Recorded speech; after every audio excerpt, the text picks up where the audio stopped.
আমরা আল্লাহকে পাবো কিভাবে, এটা বড় প্রশ্ন না? যে আল্লাহর কাছ থেকে, যে জান্নাত থেকে আমরা পৃথিবীতে চলে আসলাম, সেই জান্নাতে যেতে হলে তো আমাকে আল্লাহকে পেতে হবে। আল্লাহকে পেতে হলে আমার কি কি করণীয়, খুব শর্ট করে আমি কয়েকটা পয়েন্টস আপনাদেরকে শেয়ার করছি। 1 নাম্বার, আল্লাহকে পেতে হলে অবশ্যই তার নবী মুহাম্মদ সাল্লাল্লাহু আলাইহি ওয়াসাল্লামকে অনুসরণ করুন। এছাড়া আল্লাহকে পাওয়ার দ্বিতীয় কোনো পথ নেই। আল্লাহকে পেতে হলে অবশ্যই তার নবী মুহাম্মদ সাল্লাল্লাহু আলাইহি ওয়াসাল্লামের আদর্শগুলো জীবনের প্রতিটা ক্ষেত্রে বাস্তবায়ন করতে হবে। চলাফেরা, ওঠা বসা, খাওয়া দাওয়া, ইস্তেঞ্জা করা, মুআমালাত, ব্যবসা বাণিজ্য, অর্থনীতি, সমাজ, রাষ্ট্র, সব ক্ষেত্রে আপনাকে মুহাম্মদ সাল্লাল্লাহু আলাইহি ওয়াসাল্লামের তরিকা, আদর্শটাকে ফলো করতে হবে। তাহলে আপনি আল্লাহকে পাবেন ইনশাআল্লাহ। যে ব্যক্তি আল্লাহকে পেয়েছে সে দুনিয়াও পেয়েছে, আখিরাতও পেয়েছে। যে আল্লাহকে পায় নাই, দুনিয়াও বরবাদ, আখিরাতও বরবাদ। 1 নাম্বার তাহলে কি কাজ? আল্লাহ পাকের সর্বশেষ নবী মুহাম্মদ সাল্লাল্লাহু আলাইহি ওয়াসাল্লামকে অনুসরণ করা, তার আদর্শ মেনে চলা, 1 নাম্বার। 2 নাম্বার হচ্ছে 5 ওয়াক্ত নামাজ। আল্লাহকে পেতে হলে নামাজ লাগবে। নামাজ নাই, আল্লাহ নাই। ওয়াস্তাঈনু বিস-সাবরি ওয়াস-সালাহ, তোমরা সবর এবং সালাতের মধ্য দিয়ে আল্লাহর সাহায্য প্রার্থনা করো। আমরা এই জন্য নামাজে বলি ইয়াকা না'বুদু ওয়া ইয়াকা নাস্তাঈন, আমরা শুধু আপনারই ইবাদত করি এবং আপনার কাছেই সাহায্য প্রার্থনা করি। তো আল্লাহকে পেতে হলে নামাজের কোনো বিকল্প নাই। আল্লাহকে পাওয়ার তৃতীয় একটা মাধ্যম বলে দিই আমি, সওম বা রোজা রাখা। অল্প সময় গুটিয়ে নিচ্ছি, সওম বা রোজা রাখা। রোজা কেন আল্লাহকে পাওয়ার মাধ্যম জানেন? কারণ রোজা রাখা অবস্থায় আমরা কিন্তু গোপনে পানাহার করি না, করি? আমরা রোজা রেখেছি, গোপনে কিন্তু পানি খেতে পারি, কেউ দেখবে না। গোসল করছেন, আপনি পানি খেতে পারেন, কেউ দেখবে? দেখবে না। লুকিয়ে লুকিয়ে আপনি কিন্তু খাবার খেতে পারেন, কেউ দেখবে না, বাসায় কেউ নাই দেখার, কিন্তু আপনি খান না। আপনি সবর করেন, সহ্য করেন, একদম সূর্যাস্তের সময় গিয়ে আপনি ইফতার করেন। এই যে কাজটা আপনি কেন করেন? কারণ আপনি ফিল করেন যে আল্লাহ আপনাকে দেখছেন। কেউ আপনাকে দেখুক না দেখুক, আল্লাহ আপনাকে দেখছেন। এটাই হচ্ছে ইহসান, এটাই হচ্ছে আল্লাহ পাকের মারিফতকে উপলব্ধি করা। আল্লাহ রাসূল সাল্লাল্লাহু আলাইহি ওয়াসাল্লাম বলেছেন, ইহসান হচ্ছে আন তা'বুদাল্লাহা কাআন্নাকা তারা, তুমি এমনভাবে আল্লাহর ইবাদত করবে যেন তুমি আল্লাহকে দেখছো। ওয়া ইল্লাম তাকুন তারাহু ফাইন্নাহু ইয়ারাক, তুমি আল্লাহকে দেখতে না পারলেও বিশ্বাস করবে আল্লাহ তোমাকে দেখছেন। এটা রোজা রাখলে উপলব্ধি হয় না যে আল্লাহ আমাকে দেখছেন? এটা হচ্ছে আল্লাহকে পাওয়ার মাধ্যম। এই জন্য রমাজানের রোজা অবশ্যই রাখবো ইনশাআল্লাহ। পাশাপাশি এই যে সোমবার, বৃহস্পতিবার, বা এই যে মাসের 3 দিন আইয়ামে বীজের সওম আছে, 13, 14, 15, আরাফার সওম, আশুরার সওম বা নফল সওম, এগুলো রাখার অভ্যাস করলে আল্লাহকে পাওয়া যাবে ইনশাআল্লাহ। আল্লাহ পাক আমাদেরকে বেশি বেশি সওম রাখার তৌফিক দান করুন। এবং আমাকে, আপনাদের সবাইকে বিগত জীবনে আমরা যারা বিভিন্ন সময় সওম রাখি নাই বা রাখতে পারি নাই, বা বিভিন্ন সালাত পড়ি নাই, পড়তে পারি নাই, এগুলোকে হিসেব করে আদায় করার তৌফিক আল্লাহ পাক দান করুন, আমিন। 4 নাম্বার একটা মাধ্যম বলে দিই আল্লাহকে পাওয়ার, সেটা হলো তিলাওয়াতে কোরআন। কোরআন তেলাওয়াত যে যত বেশি করবে, অর্থ উপলব্ধি করে পড়বে, সে আল্লাহ পাককে চাক্ষুষ পাবে ইনশাআল্লাহ। মানে আল্লাহ রাব্বুল আলামিন একটা চিঠি দিয়েছেন, মনে করেন আপনাকে, আপনার একজন, কথার কথা এক্সাম্পল দিচ্ছি, যে আপনার কোনো একজন বন্ধু আছে অনেক দূরের কোনো দেশে, তা আপনি তাকে দেখেনও নাই, আপনি তাকে চিনেনও, মানে আপনি তার চেহারা দেখেন নাই, তাকে চিনেন না, তার সাথে যোগাযোগের মাধ্যম হচ্ছে আপনার চিঠি বা মেসেজ, ঠিক আছে? এখন সে আপনাকে কিছু মেসেজ পাঠালো, এই মেসেজের মধ্যে সে কিছু ইনস্ট্রাকশন দিয়েছে যে এইগুলো করতে হবে, এগুলো করতে হবে, বা আপনার প্রতি ভালোবাসার ইজহার করছে। এখন এই মেসেজটা যদি আপনি পড়তে পারেন, তাহলে আপনি আপনার বন্ধুর সাথে একটা কানেকশন তৈরি করলেন না? বুঝতে পারছি না? আচ্ছা, এখন সমস্যা হচ্ছে কি, আমরা ওই মেসেজটা পড়তেই পারি না। আমরা তো কোরআনটা পড়তেই জানি না, তাহলে মেসেজটা পাবো কিভাবে? আর যারা পড়তে জানি সেই ভাষাটা বুঝি না। এখন ওই বন্ধু মনে করেন চিঠি লিখেছে বাংলা ভাষায়, আর আপনি বাংলা পড়তে জানেন না, তাহলে কি পারবেন উপলব্ধি করতে তার মনের ভাব, সেই বন্ধুর আবেগ, ভালোবাসা, প্রেম আপনি কি উপলব্ধি করতে পারবেন? লিখেছে সে উর্দু দিয়ে বা ইংরেজিতে, আপনি ইংরেজি বোঝেন না, ইংরেজি লিখতে পারেন না, তাহলে কি আপনি তার চিঠি বুঝতে পারবেন? এখন আমরা যেহেতু আরবি বুঝি না, এই কারণে কোরআনের মধ্যে কি বলেছেন আল্লাহ রাব্বুল আলামিন আমরা উপলব্ধি করতে পারছি। আমি কি বুঝতে পারছি? তো কোরআন শুধুমাত্র তিলাওয়াত করা যথেষ্ট নয়। তিলাওয়াত করলে আপনি প্রত্যেক হরফে 10 টাকা পাবেন, কোনো সমস্যা নাই, কিন্তু ওই মেসেজটাকে উপলব্ধি করতে হলে আপনার অর্থটা জানতে হবে। অর্থ জানলে পরে আপনি দেখবেন আল্লাহকে আপনি চাক্ষুষ সামনে পাচ্ছেন ইনশাআল্লাহ। আপনি হতাশ হয়েছেন, হতাশা দূর করার জন্য সূরা আছে কোরআনে। বিপদে পড়েছেন, বিপদ দূর করার সূরা আছে কোরআনে। আপনার রিজিকের সমস্যা কাটানোর সূরা কোরআনে আছে। হাজতের প্রয়োজন, সূরা ইয়াসিন, হাজতের সূরা চলে আসে। অসুস্থ হয়েছেন, শেফার সূরা কোরআনে আছে। বা কাউকে জিন টোনা করা হয়েছে, বানটোনা করা হয়েছে, ওর শেফাও কোরআনে আছে।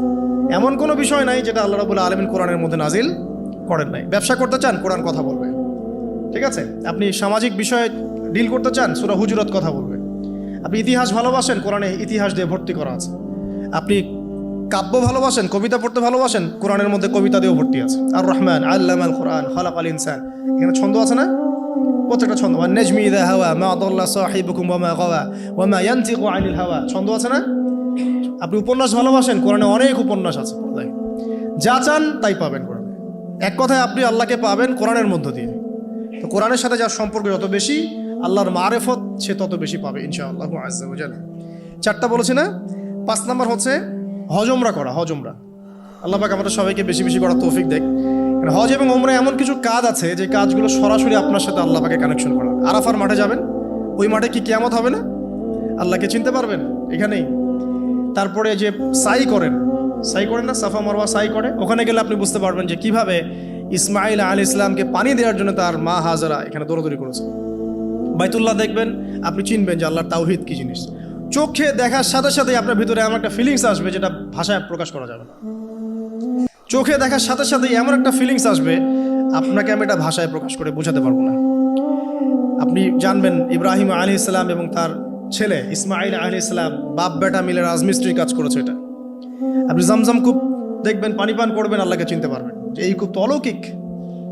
এই কূপের মতো কূপ নাই পৃথিবীতে, এর পানি কখনো শেষ হয় না, এবং এই পানি খেয়ে মানুষ বেঁচে থাকতে পারে, খাবারের দরকার হবে না।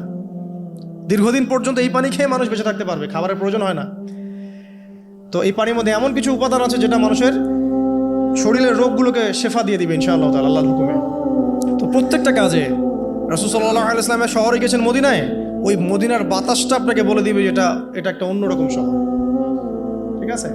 রাসূল সাল্লাল্লাহু আলাইহি ওয়াসাল্লামের রওজায় যাবেন, সামনে দাঁড়াবেন, আপনি আল্লাহকে চিনতে পারবেন। আপনি আর পৃথিবীতে থাকবেন না, অন্য জগতে চলে যাবেন। ওই যে বাকিউল গারকাত আছে, সাহাবীদের কবরস্থান জান্নাতুল বাকি, ওখানে ঢুকবেন, আপনার কাছে মনে হবে যে পৃথিবীটা আসলে কিছুই না। পৃথিবীর সবচেয়ে সেরা মানুষগুলো এই মাটির নিচে শুয়ে আছে, ওখানে আপনাকে খুবই তুচ্ছ মনে হবে তাদের সামনে। এই যে মানে বিভিন্ন জায়গায় গিয়ে আল্লাহকে চিনতে পাওয়া, এটা সবচেয়ে ভালো হয় হজ এবং উমরাতে গিয়ে। আল্লাহ পাক আমাদেরকে তৌফিক এনায়েত করুন, আমিন। তো এটা একটা আল্লাহকে পাওয়ার নিদর্শন। যাদের হজ ফরজ হয়ে গেছে অবশ্যই হজ করে ফেলবেন, আর যাদের সামর্থ্য আছে তারা বেশি বেশি উমরা করবেন। নবী সাল্লাল্লাহু আলাইহি ওয়াসাল্লাম বলেছেন, এক হজ পরের হজের মধ্যে যত গুনাহ মাফ করিয়ে দেয়, এক উমরা পরের উমরার মধ্যে যত গুনাহ সেগুলোকে মাফ করিয়ে দেয়। আল্লাহ পাক আমাদেরকে এই আমলগুলো করার তৌফিক এনায়েত করুন। 6 নাম্বার বলছি জিকির। আল্লাহ পাকের জিকির বাড়াতে হবে। যে আল্লাহ পাকের জিকির যত বেশি করবে, সে আল্লাহ পাকের মারেফত তত বেশি উপলব্ধি করবে, আল্লাহকে পাবে ইনশাআল্লাহ। আর এই জিকির করার জন্যে অজুও শর্ত নয়, জানেন? আল্লাহর জিকির করার জন্য কিন্তু অজু শর্ত নয়। আপনি মনে মনে চলতে ফিরতে অলওয়েজ সুবহানাল্লাহ, আলহামদুলিল্লাহ, আল্লাহু আকবার, লা ইলাহা ইল্লাল্লাহ, আস্তাগফিরুল্লাহ পড়তেই থাকতে পারেন। কষ্টের কিছু আছে? খালি জবান চলবে। মাঠে কাজ করছেন, ওই যে লাঙল দিয়ে কাজ করছেন, সেচ দিচ্ছেন, আপনি পড়তে থাকবেন আস্তাগফিরুল্লাহ ওয়া আতুবু ইলাইহি, লা হাওলা ওয়ালা কুওয়াতা ইল্লা বিল্লাহ, সুবহানাল্লাহ, আলহামদুলিল্লাহ, লা ইলাহা ইল্লাল্লাহ, আল্লাহু আকবার। কোনো সমস্যা নেই। রান্না বান্না করছে মেয়েরা, এটা করতে করতে পড়তে পারবে না? গাড়ি ড্রাইভ করতে করতে আপনি পড়তে পারবেন লা ইলাহা ইল্লাল্লাহ ওয়াহদাহু লা শারীকা লাহু, লাহুল মুলকু ওয়া লাহুল হামদু ওয়া হুয়া আলা কুল্লি শাইইন কাদির। যে কোনো কাজ করতে করতেই ইল্লাল ইস্তেনজা বাদ দিয়ে। ইস্তেনজা কি জিনিস? প্রসাব পায়খানা। এই সময় এগুলো মুখ দিয়ে বলবেন না, দরকার নাই। আপনি এখানে এরপরে যে সময়গুলো আছে এগুলোতে আপনি জিকির বাড়াবেন। যে যত বেশি জিকির করবে তার কলব তত বেশি পরিচ্ছন্ন হবে। যার কলব যত পরিচ্ছন্ন, আল্লাহর নূর তার কলবে তত বেশি আসবে, সে আল্লাহ পাকে তত কাছে পাবে ইনশাআল্লাহু আজ্জা ওয়া জাল। 7 নাম্বার দোয়া ইস্তেগফার বাড়িয়ে দেয়। আল্লাহর কাছে বেশি বেশি দোয়া করতে হবে। দোয়া বাড়িয়ে দেন। দোয়ার জন্য হুজুর ডাকতে হবে না, দোয়ার জন্য আমাকে ডেকে বাসায় খাওয়ানোরও দরকার নেই। আপনার দোয়ার জন্য আপনি যথেষ্ট। নামাজে দাঁড়ান, নামাজের সেজদায় দোয়া করেন। নফল নামাজ পড়েন, নফল নামাজের সেজদায় দোয়া করেন। নামাজের পরে হাত তুলে দোয়া করেন প্রয়োজনে। নামাজে সালাম ফেরানোর আগে দোয়া করেন। যে কোনো ভালো কাজ করেছেন তারপর দোয়া করেন। ঠিক আছে? কোরআন তেলাওয়াত করলেন, দোয়া করেন। তাহাজ্জুদের ওয়াক্তে দোয়া করেন। বৃষ্টি পড়ছে তখন দোয়া করেন। ঠিক আছে? মানে দোয়া কবুলের মোমেন্ট, সময়গুলো, আজান হয়েছে, আজান ইকামতের মাঝখানে দোয়া করেন। এই যে এখন খুতবা হচ্ছে, এই সময় দোয়া করেন, দোয়া কবুল হবে। দিনী মজলিসে বসেছেন, দোয়া করেন, দোয়া করতে থাকেন। মনে যত বেশি আপনি দোয়া করতে পারবেন আল্লাহর কাছে, ইনশাআল্লাহ আল্লাহকে আপনি তত কাছে পাবেন ইনশাআল্লাহ। এটা আল্লাহকে পাওয়ার অন্যতম মাধ্যম। এবং ইস্তেগফার মানে কি? তওবা করা। আস্তাগফিরুল্লাহাল্লাযী লা ইলাহা ইল্লা হুয়াল হাইয়ুল কাইয়ুম ওয়া আতুবু ইলাইহি। এটা বেশি বেশি পড়বেন। দিনে কমপক্ষে 70 বার বা 100 বার পড়ার চেষ্টা করবেন। আল্লাহ পাক তৌফিক দান করুন। কয়টা বলেছি ভাই? 7টা। আচ্ছা, 8 নাম্বার হচ্ছে সদকা করা। সদকা, দান সদাকা আল্লাহর কাছে খুব বেশি পছন্দের। দান সৎকা করার জন্য সম্পদ লাগে না, আমার কথা শোনেন। দান সৎকা করার জন্য সম্পদ লাগে না, কলিজা লাগে, মন লাগে। বহু বড় বড় মানুষ আছে দান সৎকা করতে পারে না, কোটিপতি, জাকাত দেয় না, আছে না? আর বহু গরিব মানুষ ভ্যান চালায়, কৃষিকাজ করে, দেখবেন 100 টাকা দান করে দিল। মন থাকতে হয়, মন, কলিজা বড় থাকতে হয়। তো যাদের কলিজা বড়, মন বড়, তারা দান সৎকা করতে পারবে ইনশাআল্লাহ। আর যার মন বড়, সেখানেই তো আল্লাহ নূর আসবে। সংক্ষিপ্ত মনে কি, সংকীর্ণ মন, আল্লাহ নূর কোত্থেকে আসবে? কথা বুঝতে পারে নাই? তো দান সৎকা বাড়ান। আপনি 1 টাকা দান করেন, 5 টাকা দান করেন, হালাল রিজিক থেকে 1 টাকা দান করেন, সেটা আল্লাহর কাছে অনেক বেশি পছন্দের। একটা হাদিসে নবী সাল্লাল্লাহু আলাইহি ওয়াসাল্লাম বলেছেন, হালাল উপার্জন থেকে আল্লাহর বান্দারা যখন একটা খেজুরও দান করে, আল্লাহ পাক সেই একটা খেজুরকে আস্তে আস্তে বড় করতে থাকেন, বড় করতে থাকেন, বড় করতে থাকেন। এটা এক পর্যায়ে পাহাড়ের সমান হয়ে যায়। কিয়ামতের মাঠে মানুষ তার দান এবং সদাকার যে ছায়া, এই ছায়ার নিচে অবস্থান করবে। আপনার বিপদ হয়েছে, দান সৎকা করেন, বিপদ দূর হয়ে যাবে ইনশাআল্লাহ। জটিল কোনো রোগ হয়েছে, কোনো ডাক্তার ট্রিটমেন্ট করতে পারছে না, সৎকা করেন, রোগ ভালো হয়ে যেতে পারে ইনশাআল্লাহ। সৎকার ব্যাপক ফজিলত আছে। সদাকা, দান সদাকা, দোয়া, এগুলো তাকদিরের যে বিপদ আপদগুলো আছে না, ঝুলে আছে, আমাদের তাকদিরে বিপদ আছে না অনেক, এগুলোকেও সরিয়ে দিতে পারে।